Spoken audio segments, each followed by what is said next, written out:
Oh yes, there is a fire on the mountain. This issue of airstrike, the recent one that happens at Sokoto, the recent one. So, is about Rufai and Abati. It is getting very, very hot now because they are debating on it, the way it is going. So Abati is talking the way he used to talk, and the Rufai is now giving him the way he's supposed to give him. So I would like you to listen to this video to the end. Don't skip any part of it. Try to watch it to the end because this the way the U.S. government is destroying those terrorists.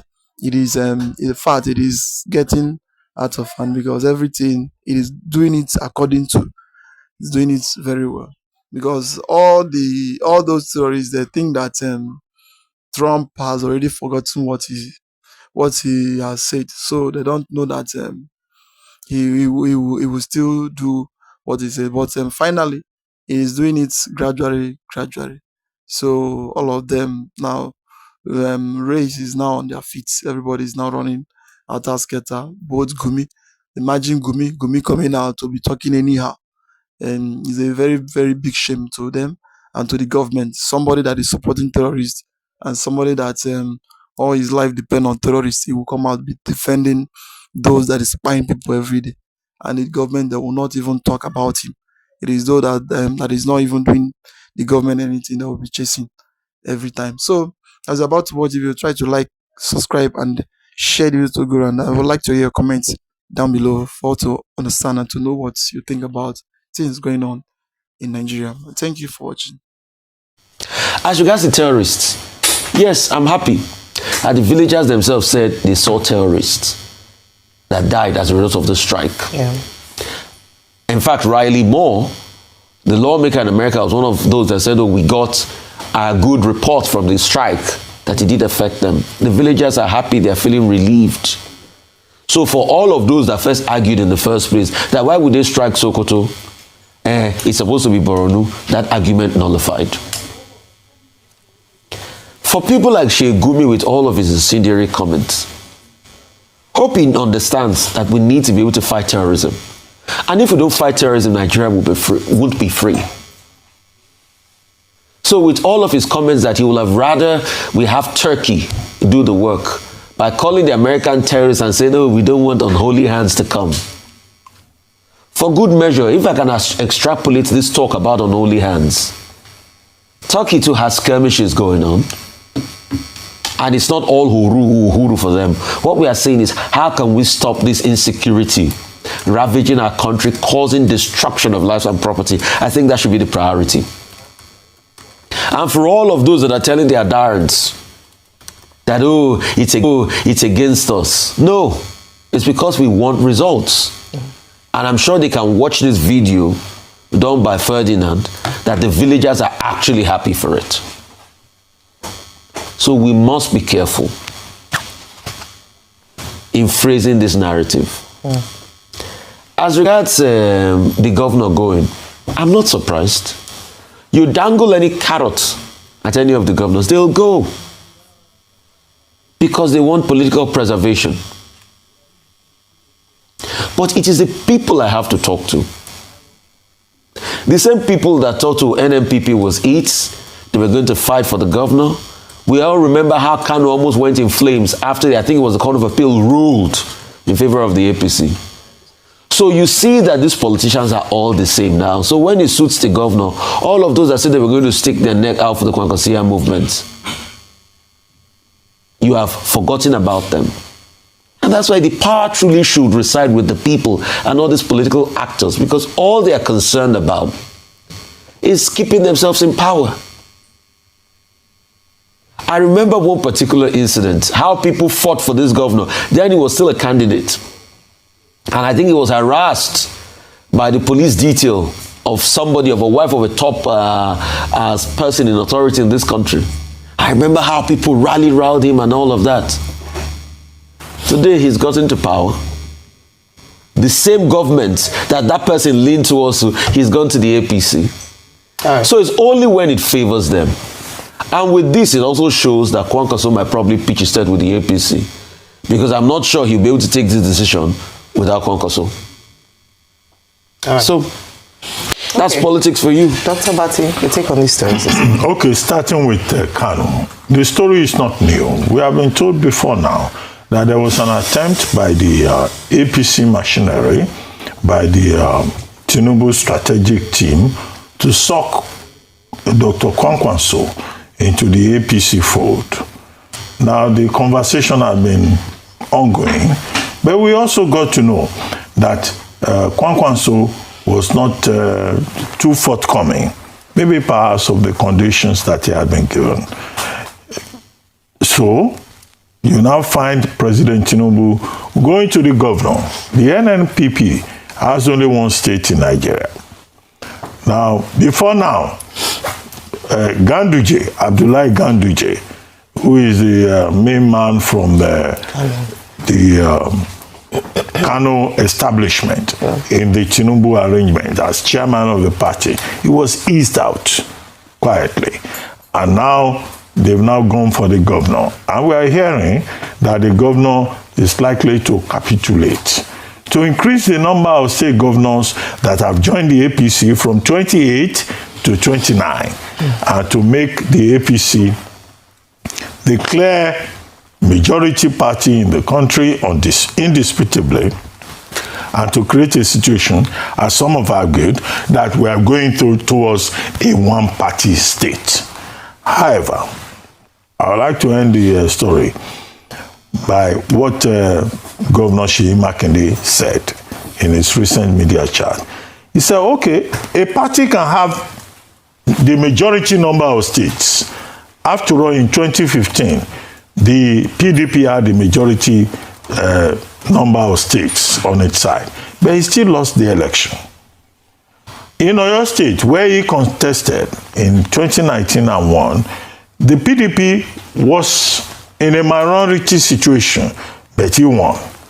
He cited some other examples. In other words, he's saying that it's the people that matter.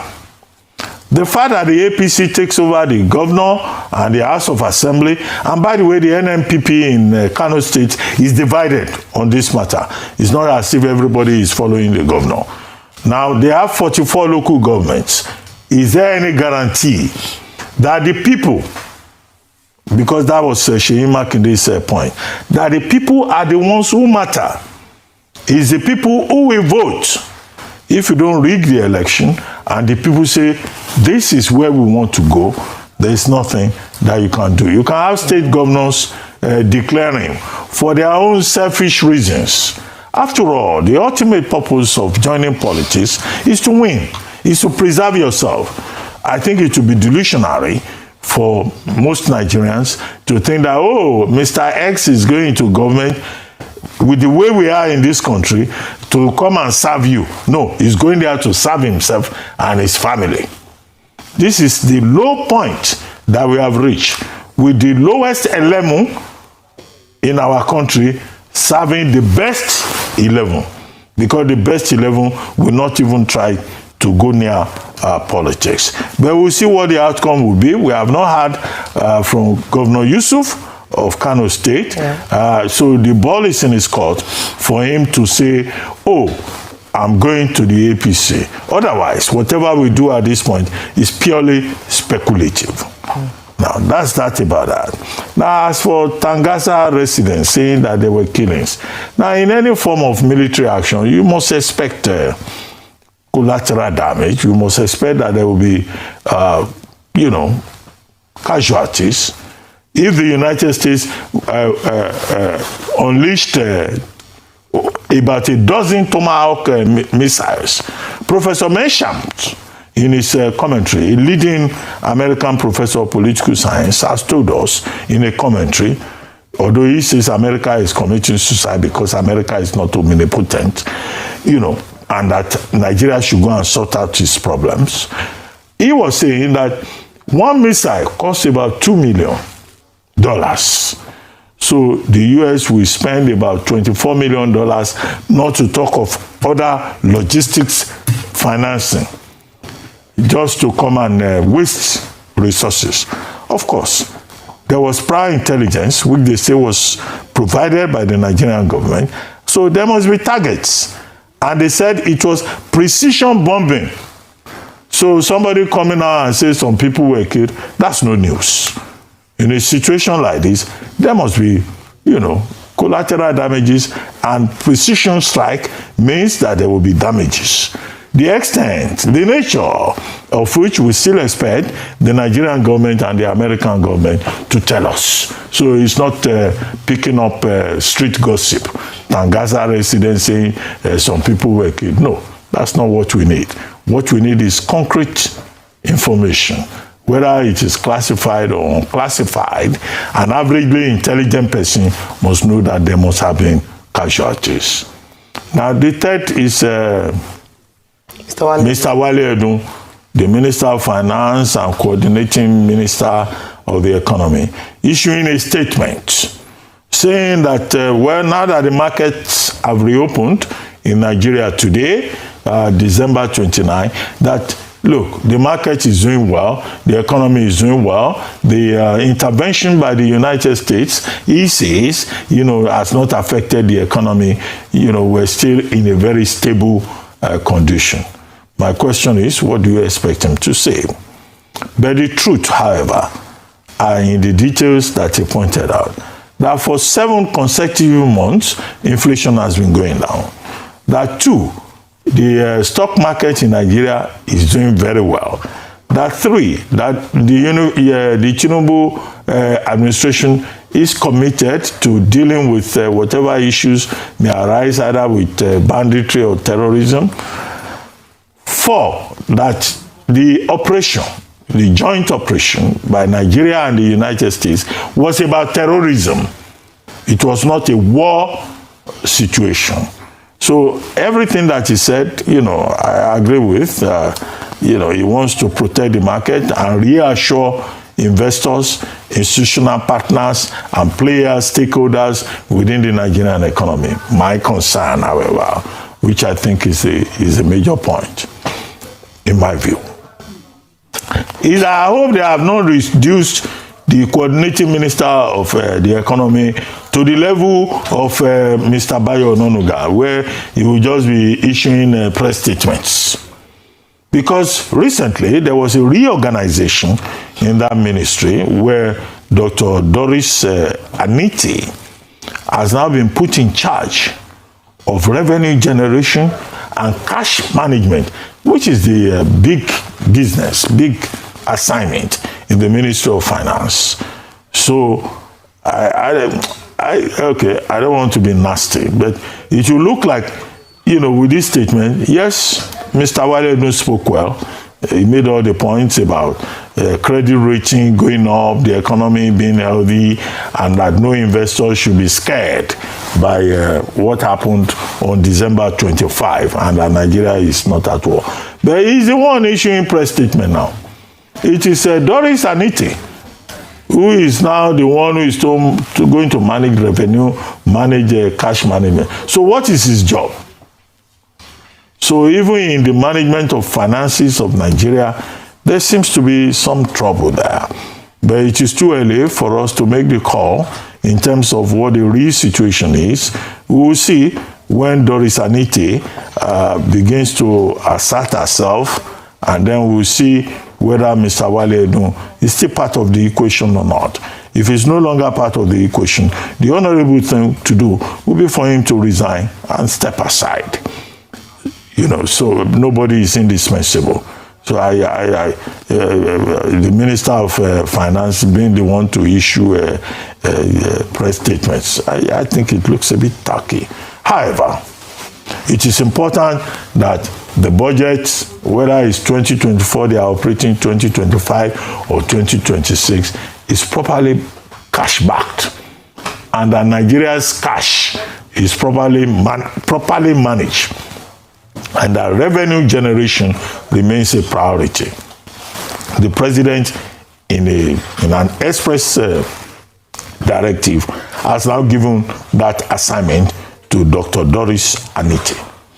All right. Well, Mr. Wale Edun, he's said the right things, and I would assume that based on the criticism, some of the criticisms that has faced this administration following the US airstrikes, the collaboration with the Nigerian government is information management and the lack thereof in certain instances whereby we now allow foreign powers to lead the conversation when it comes to information management. So perhaps from his perspective, from his ministry, he's been or staying on top of things by ensuring that he's sending out the right note, the right confidence to project or to promote confidence in investors. And that's very well so as the markets open today, as I mentioned earlier on.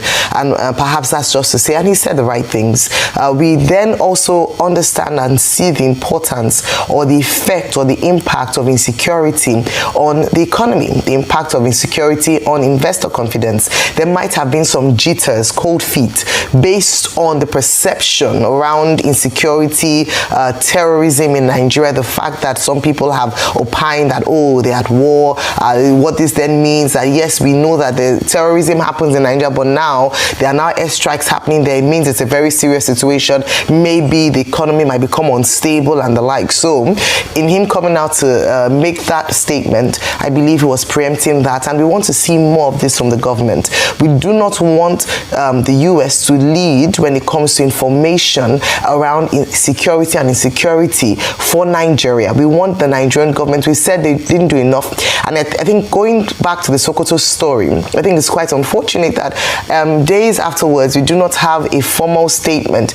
based on reports. Maybe, I mean, it might be due to security concerns, but I believe that the Nigerian people deserve to know what really happened, the efforts that were being made in Sokoto, the outcome, the impact, you know, and things like that. But I'm glad that we had Ferdinand there with that report in Tangaza area, where he had gone to speak to some of the locals. I think it's important because last week Friday, one of the things that we emphasized on was in misinformation and the fact that the people most affected by terrorism are the residents who live in the northern region of Nigeria. And if anything, they should see this as a welcome development.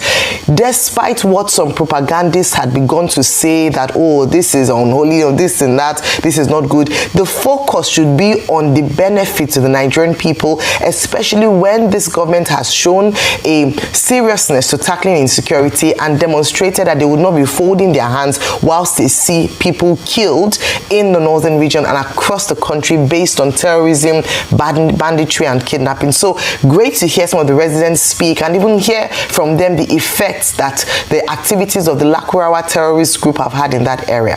Another thing that he brought out from that report, which I think it's important to note, was based on the eyewitness of residents there that they saw some terrorists fleeing.